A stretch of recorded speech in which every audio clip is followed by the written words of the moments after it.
आज आपण अंबाजोगाई तालुक्यातील दगडवाडी या गावामध्ये आलेलो आहोत। आपण पाहत आहात केज विधानसभा मतदारसंघामध्ये सध्या विधानसभेचं वार चालू आहे। तर आपण आज दगडवाडी गावातील काही नागरिकांकडून जाणून घेणार आहोत की दगडवाडी गावामध्ये व आपल्या परिसरामध्ये विकास कशा पद्धतीने झाला आहे।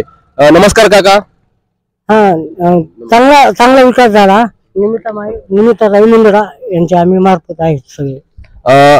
आपल्या जो गावामध्ये विकास कामं झालेले आहेत, हे विकास काम या आपल्या गावातील पूर्ण झालेले आहेत? झाले, पूर्ण झाले। जो नवीन चेहरा उमेदवार म्हणून आपल्या सोबत समोर असेल तर तुमची कोणत्या चेहऱ्याला पसंती असेल? नमिता मुंदडा। नमिता मुंदडा यांनाच का? नमिता मुंदडा आम्हाला त्यांनी खूप कामं दिली त्यांनी, त्याच्यामुळे नमिता मुंदडा, अक्षय मुंदडा, नमिता मुंदडा असतील, अक्षय भाई असतील किंवा नंदू शेठ असतील, यांनी आपल्यासाठी आपल्या गावासाठी भरपूर असे कामं दिले आहेत। गोरगरिबासाठी भरपूर कामं दिली त्यांनी।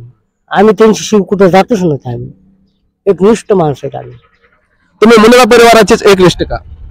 आमची पहिल्यापासून नातं आहे त्यांचं। आमचं नातं आहे म्हणजे आपले जे काय विकास कामं केलेले आहेत, काय आपल्या मदतीला आलेले आहेत, म्हणून तुम्ही आता मुंदडा परिवारासोबत आहेत का? नाळादोरा सहित काम आहेत आमचे।